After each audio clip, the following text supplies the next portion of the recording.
자, 6월 둘째 주 시황 분석 시작하도록 하겠습니다. 자, 이번 주도 역시나 세계 경제 흐름을 시황 분석을 통해서 잡아냄으로써 해외 선물의 방향성을 예측해 볼 수 있도록 하겠습니다. 저는 SD 퓨처스의 대표 션 타임입니다. 자, 시작하기 전에 앞서서 이번 주 발표될 주요 경제 지표 일정에 대해서 잡아보고 넘어가도록 하죠. 경제 지표는 뭐다?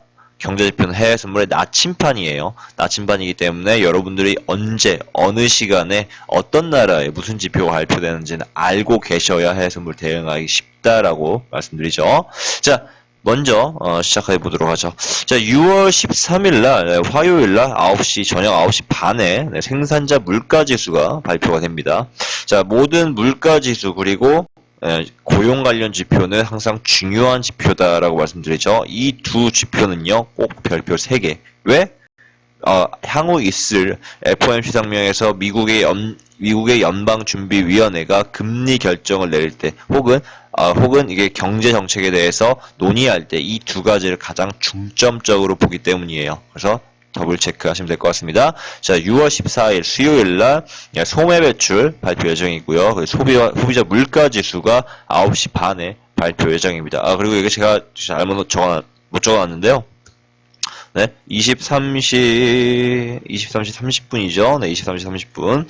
11시 30분에 미국의 주간 원유 재고 지표 발표 예정입니다. 자, 9시 반에는 소매 배출과 소비자 물가 지수 발표 예정이고요. 자, 6월 15일 새벽 3시에 FOMC 성명이 있습니다. FOMC는 뭐의 약자죠? Federal Open Market Committee라고 미국의 연준위원회들이 모여서 미국의 향후 경제정책과 그리고 금리 정책에 대해서 변경 사항을 발표하는 날이에요. 상당히 중요한 날입니다. 이번 주 발표될 이 FOMC 성명을 통해서 금리가 인상 여부에 따라서 해외 선물의 시장 자체 판도가 바뀔 수밖에 없어요. 자, 이 중요한 지표에 대해서 시간 날짜에 대해서는 여러분이 꼭 알고 계시기 바랍니다. 자, 그 다음날로 넘어가세요. 15일 역시나 목요일 저녁 9시 반에는 수입 물가 지수 발표 예정이고요. 자, 그리고 10시 45분 뒤에 산업생산 지표 발표 예정입니다. 자, 16일 금요일 날 저녁 6시에 유럽인데 미국에 잘못 적었네요, 제가. 네.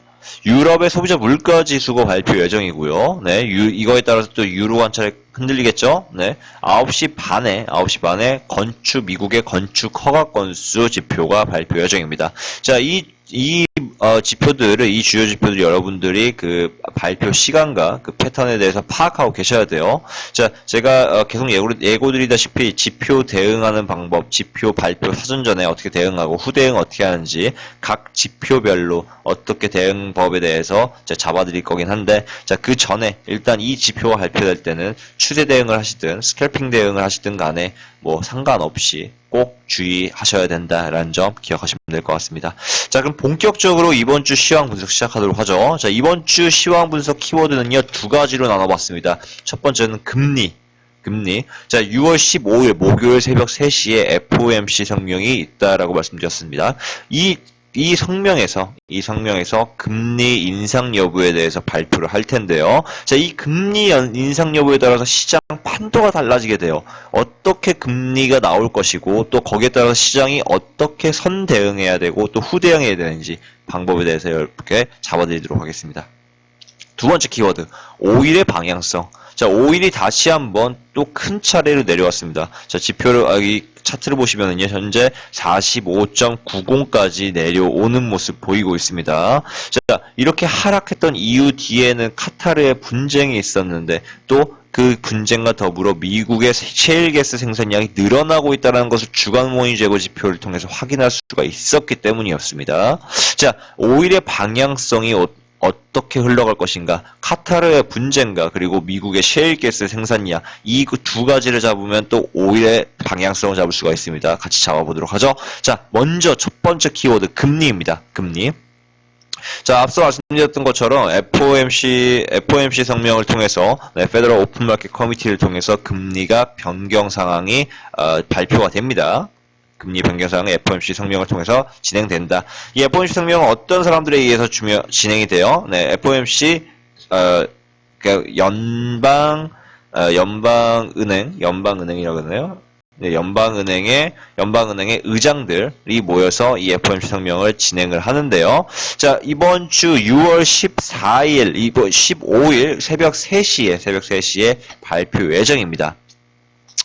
자, 보시면은요, 저번 달은 5월 달에는 금리가 동결됐습니다.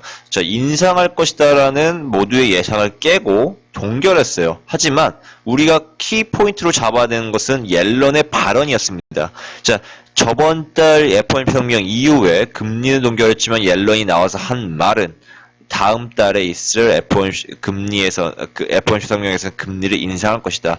자, 현재 진행 중인 금리 인상 속도는 점진적으로 빠르게 진행될 것이다 라고 예고했습니다. 무슨 말이냐? 직역하면은요, 6월 달에 있을 FOMC 성명에서 금리를 인상하겠다라는 것이 옐런의 의견이었죠. 옐런 의장의 의견이었습니다.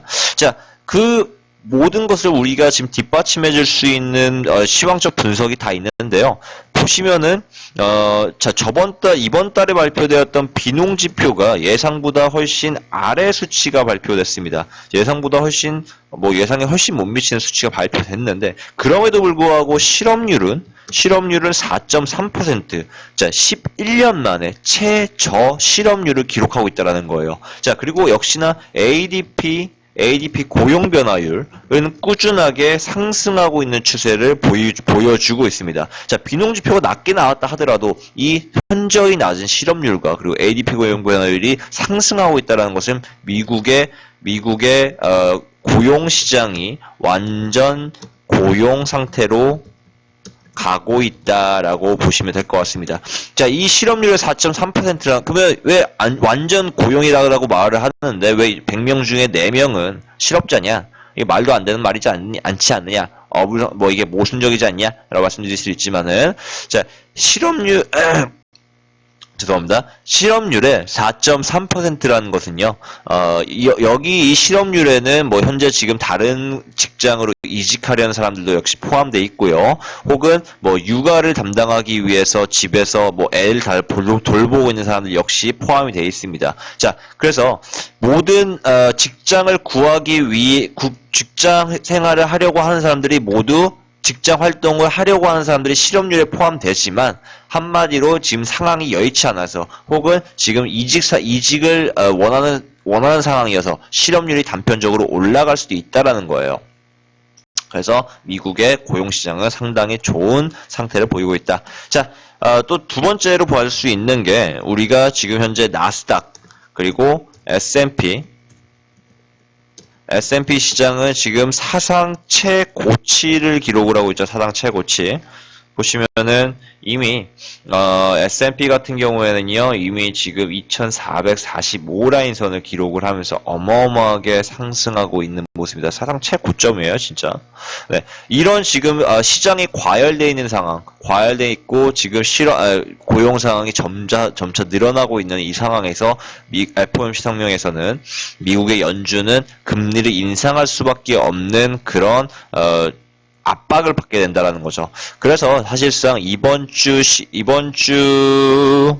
있을 FOMC 성명에는요, 금리가 인상될 확률이 아주 높다라고 보시면은 될 것 같습니다. 자, 그래서 이번 주는요, 사실상 이 금리가 인상하기 때문에 금과 유로의 매도 대응이 상당히 유리합니다. 네. 장 초반부와 그리고 이번 주 내내 금과 유로의 매도 대응이 상당히 유리해요. 왜냐? 지금 이미 모든 세계 경제 흐름이 이미 금리가 인상될 것이다라고 이미 예고하고 있어요. 저희뿐만 아니라 전 세계 투자자들이 다 이번 미국의 금리는 인상될 것이다라고 이미 예상하고 있기 때문에 무난하게 금과 유로의 매도 흐름이 전반적으로 다 흘러가게 될 겁니다. 자, 또한 S&P 시장 역시 매도 대응이 유리하다라고 말씀드렸어요. 자, 왜 금리가 인상하는데 S&P는 매도 대응이 유리한가요? 자, 이렇게 생각하시면 될 것 같습니다. 자, 현금 유동성이 금리가 인상하게 되면 현금 유동성이 줄어들게 돼요. 그렇죠? 자, 금리가 인상하는데 대출받기가 어려워지잖아요. 대출받기가 어려워지면 사람들이 더 돈을 적게 빌리겠죠. 한마디로 시장에 풀려있는 돈이 적어지게 된다는 거예요. 즉 현금 유동성이 줄어들게 된다. 자, 현금 유동성이 줄어들게 되면요, 가장 크게 피해보는 것이 위험자산입니다. 자, 위험자산의 대표적인 위험자산이 뭐냐? 바로 증권시장이라는 거죠. 그래서 S&P가 미국의 금리가 인상함에 따라서 가장 피해를 본다, 가장 조정을 받게 된다. 그래서 이번 주는요, 역시나 S&P도 매도 대응이 유리하다라고 보시면 될 것 같습니다. 자, 두 번째 키워드로 넘어가도록 하죠. 오일의 방향성은 뭘까요? 오일의 방향성. 자, 오일의 방향성을 알기 위해서는 우리가 지금 두 가지를 제대로 분석해야 됩니다. 하나는 카타르의 현재 진행 중인 분쟁. 자, 카타르와 사우디아라비아 사이에서의 이 분쟁 속에서 오일이 한 차례 지금 하락하는 모습 보였는데요. 자, 이 하락했던 이유는 뭐였죠? 이 하락했던 이유는 지금 저번 달에 진행되었던 오펙에서 감산 추가 연장을 결정 내렸는데, 이 카타르와 사우디아라비아 사이에서 이 분쟁 속에서 그 결정이 제대로 이행되지 않을 것이다라는 우려 심리 속에서 빠지는 모습이었습니다. 자, 두 번째로 이렇게 또 크게 하락했던 이유. 자, 지금 6월 7일날 이렇게 거의 근 200T가량 하락했던 이유 뒤에는 또 뭐가 있죠? 미국의 셰일가스 생산량이 늘어났다라는 것을 우리가 확인할 수 있었기 때문이에요. 자, 원유 재고 지표를 보시면은요. 자, 7주간 꾸준하게 하락하는 모습을 보이고 있다가 저번 주에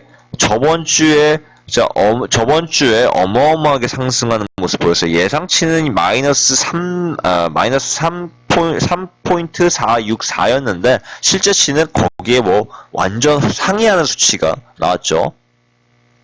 자, 지금 이 8주간 이 하락했던 오일게스의 이 생산량이 이번 한 주의 발표량으로 인해서 완전히 반전되고 있는 모습인데, 자, 그래서 이 오일의 방향성을 알기 위해서는 이 두 가지 카타르와 미국의 셰일가스 동향에 대해서 파악하셔야 된다. 자, 일단 먼저 카타르부터 잡아볼게요. 자, 카타르 분쟁은 곧 사그라들 수밖에 없는 상황이다라고 보시면 될 것 같은데요. 왜? 카타르는요, 상당히 많은 국가 경제가 많은 가스와 원유 생산 수출에 많이 의존하고 있기 때문입니다. 자, 가스 같은 경우에는요, 별다른 타격은 없어요. 하지만 아랍에미리트의 아부다비에 가스 수출을 못한다라는 점에는 조금 지장이 있지만 가스 수출에는 딱히 지장은 없는 상황입니다. 죄송합니다. 자, 하지만 원유 수출에는 상당히 지금 카타르가 타격을 입고 있어요. 자, 왜 그러냐면요. 지금 사우디아라비아와 지금 분쟁 속에서 사우디아라비아가 카타르의 원유 선박들을 다 지금 자국민에 멈추는 것을 다 제한하고 있는 것인데, 이제 사우디아라비아와 아랍에미리트는 상당히 지금 친근한 관계에 있어요. 그래서 아랍에미리트 역시 카타르의 원유 선박 자체를 자국의 항구에서 멈추는 것을 제한하고 있습니다. 자, 이게 무슨 지장이 있느냐? 무슨 지장이냐? 카타르가 오일을 수출할 때 그 선박에다가 오일만 넣는 게 아니라 다른 수출품도 같이 실어요. 자, 무슨 말이냐면요. 원유 선박이 있습니다. 원유 선박이. 배의 원유는요, 거의 대부분이 배 하단부에 쌓이죠. 하지만 그 배 위에는 다른 컨테이너로 채운다라는 거예요. 그래서 같이 수출을 한다라는 거죠. 근데 그 컨테이너들을 카타르는 사실상 원유 수출 말고는 대부분의 소매 매출이라든지 서비스 상품이라든지 이런 게 거의 없어요. 전무한 상황이에요. 그래서 중간에 아랍에미리트에서 잠깐 멈춰 서서 거기서 나머지 그 선박들을 채워 위에다 쌓는다라는 거예요. 그렇게 했을 때의 이점이 뭐냐? 선박 비용이 현저히 줄어들겠죠. 왜냐? 아랍에미리트에서 싣는 그 컨테이너에 따라서 또 운송 비용이 들 테니까 운송비가 절감되겠죠. 하지만 지금 아랍에미리트와 사우디에서 완전히 카타르 소유의 선박은 자국민의 그 항구에 멈출 수도 없게 하고 있고요. 그 컨테이너들이 그 카타르 선박에 쌓이는 것 자체를 제한하고 있어요. 그래서 카타르가 수출할 때 지금 원유 수출 원가가 현저히 상승하고 있는 모습이다라고 보시면 될 것 같습니다. 자, 두 번째로 터미널 이용 아예 사우디와 아랍에미리트의 항구를 이용을 못하게 함으로써 선박에 그 주유를 못하게 하고 막고 있어요. 주유를 못하게 막고 있죠. 그러다 보니까 어디까지 중간쯤까지 가서 주유를 해야 되는데 그 시설 자체가 없어요. 그래서 지금 상당히 카타르가 원유 수출하는 데 있어서 상당히 피해를 받고 있다라고 보시면 될 것 같아요. 자, 사실 카타르 분쟁은 오래가지 못할 것 같습니다. 이러한 가스와 원유 수출에 있어서 지장이 있는 걸 봤을 때 어떻게 보면은 좀 좀 아까운 말이지만 안타깝지만 카타르는요, 어떻게 보면은 진짜 큰 나라들의 사이에 끼어서 이 분쟁은 금방 사그라들 것으로 보입니다. 카타르가 곧 항복하겠죠. 많은 부분들의 가스와 원유 생산과 수출에 의존하고 있는데 그런 부분들에 따라서 카타르의 분쟁은 곧 사그라들 것으로 예상이 됩니다. 자, 카타르 분쟁이 사그라지게 된다면 어떻게 될까요? 오일은 다시 한 차례 상승하는 모습이 보여지게 되겠죠. 자, 그래서 카타르 분쟁으로 봤을 때 오일은 다시 한 차례 상승하게 된다라고 보시면 될 것 같습니다. 자, 그렇다면 미국의 셰일 가스는 어떻게 될 걸까? 자, 셰일 가스가 실질적으로 54달러에서부터 44달러까지 끌어내리게 됐던 주된 원인이었습니다. 지금 다시 하락을 부추기고 있는 것 역시 미국의 셰일 가스다라고 보시면 될 것 같고요. 자, 지금 말씀드렸던 것처럼 미국의 셰일 가스는 지금 8주간 하락세를 지속했던 것에 반대로 지금 생산량이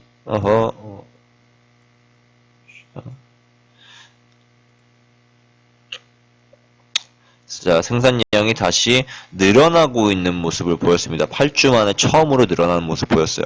자, 하지만 제가 지금 말씀드리고 싶은 건 뭐냐면요. 지금 8주간, 자, 8주간 지금 꾸준히 하락하는 모습 보이다가 이번 한 주에 생산량이 증산하는 모습 보였어요.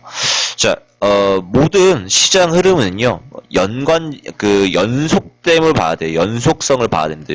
연속성을. 그래서 저번 주 한 주가 생산량이, 재고가 늘어났다 하더라도, 이게 지금 장기적으로 봤을 때 생산량이 늘어난 것이다라고 판단하기는 어렵다라는 거예요. 그래서 지금 현재 시장이 그걸 알아요. 그래서 이번에 카타르 분쟁이 사그라듦에 따라서 같이 셰일가스의 이런 그 생산량 증산에 대한 우려 심리가 소폭 완화되면서 다시 오일은 다시 한 차례 상승하는 모습을 보이게 된다라고 보시면 될 것 같습니다.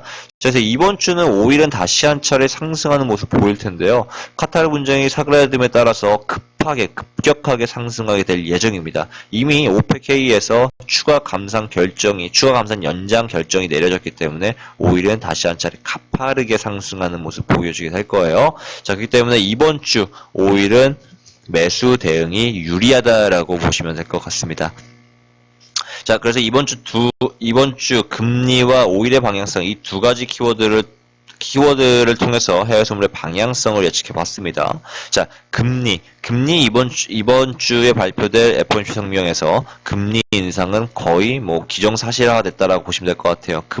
장 초반에 금과 유로 그리고 S&P의 강한 매도 흐름을 보게 되실 거예요. 매도 대응 이어가시면 될 것 같고요. 그리고 오일은 매수 대응 하시면 될 것 같습니다. 자, 이번 주 역시도 시황 분석을 통해서 세계 경제의 흐름을 읽음으로써 시장의 큰 틀의 방향성을 잡으시기 바랍니다. 기술적 분석은 오직 진입가일 뿐이에요. 네, 여러분들이 시장 흐름, 시장 방향성을 파악하시려면은 시장 경제 흐름을 파악하셔야 된다라는 점 기억하시면 좋을 것 같습니다. 자, 이번 주 시황 분석은 여기까지.